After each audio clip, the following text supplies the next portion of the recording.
Hello programmers, دې ویډیو کې به موږ د JavaScript introduction کوو چې JavaScript وایي څه ته.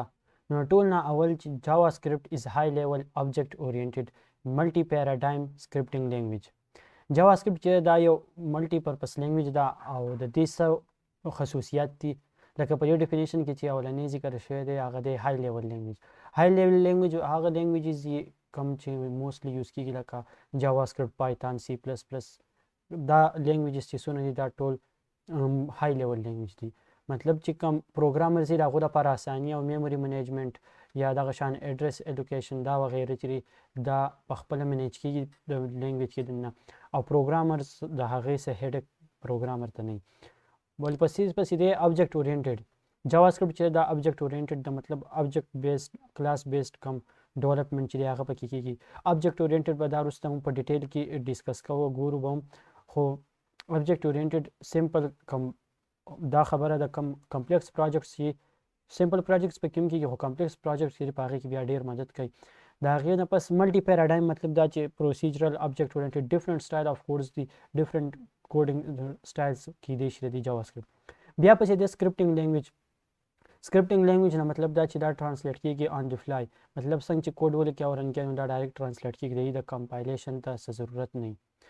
بیا د JavaScript رول په ویب ډیولپمنټ کې چونکې زیاته یوز کیږي او سټارټ هم د ویب ډیولپمنټ نه شوی دی د یوز نه، نو د هغې اګزامپل دا دی چې HTML CSS JavaScript دا په جمع کار څنګه کوي.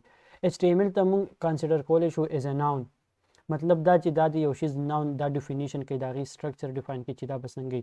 لیټ سپوز په دې اګزامپل کې دا اخیستی شي چې ایز ا ناون ډیفاین کړی چې دا به وایي، د هغې سټرکچر یې ډیفاین کړی چې سټرکچر به یې داسې.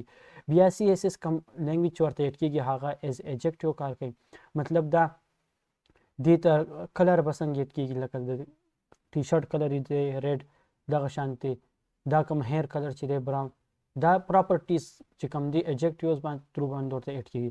بیا د هغې بیهیویر چې دا به فاسټ دا به سلوي، ټیک شوه، دا اوس د دې کریکټر چې کوم دی د دې بیهیویر دی، نو دا ورته ترو JavaScript ایډ کېږي ایز ا ورب. څونه وربس کم ټرمز چې راځي هغه JavaScript کې ایډ کېږي، څونه کم ایجکټیو صفت چې راځي هغه به ورته CSS په ترو ایډ کېږي. ټیک ده. په دې پسې بیا JavaScript کې موږ څه کولی شو، وټ وی کین ډو وذ JavaScript. نو هغه چې دي مختلف د ټول ناول سمپل ایز ا ویب سایټ ویب اپلیکیشن کوم فرنٹ اینډ چې دی په هغې کې یوز کیدای شي. د هغې مختلف لایبریریز هم دي لکه jQuery شوه، ریاکټ شوه، ویو، انګولر. او ښه خبر دا چې دې کورس په اینډ کې بیا نور مونږ فردر کنټینیو کوو، نوډ JS شو، ریاکټ شو، دا به پسې هم مونږ فردر کوو او پوره به کور کوو. نو د ویب سایټ کوم فرنٹ اینډ چې دی په هغې کې هم JavaScript یوز کیږي. ایز ا سرور لینګویج په بیک اینډ باندې هم یوز کیدای شي. نوډ JS کوم لایبرری چې د JavaScript هغه په بیک اینډ باندې یوز کیږي وداوټ براوزر، د ضرورت نه بغیر هم موږ یوز کولی شو. بیا موبایل اپلیکیشن ډیولپمنټ کوم نیټیو موبایل اپلیکیشن چې دی د هغې ډیولپمنټ هم په JavaScript کې کیږي، لکه د هغې لپاره کوم ریاکټ نیټیو لایبرري ده، آیانک لایبرري موجود ده. بیا دغه شان ډیسکټاپ اپلیکیشن ډیولپمنټ که تاسو وغواړئ دا هم ترو JavaScript کولی شئ. الکترون نو لایبرریز ورځ ته ورځ اپډیټ کېږي، نن سبا یو ټرینډینګ وي، سبا بله ورځ بیا بله ټرینډینګ وي، هغه اپډیټ کېږي. خو چې ستاسو په کوم کوډ JavaScript په هغې باندې کانسپټ کلیر وي او د هغې پروګرامینګ تاسو له ښه درځي، نو هر یو نوي لایبرري کوم نوی فریم ورک څه چې هم راوځي د هغې یوز به تاسو ته اساني. بیا د JavaScript د ریلیز په باره کې چې JavaScript کوم ورجنز ریلیز شوي دي، نو یو اولډ JavaScript او یو دی ماډرن JavaScript.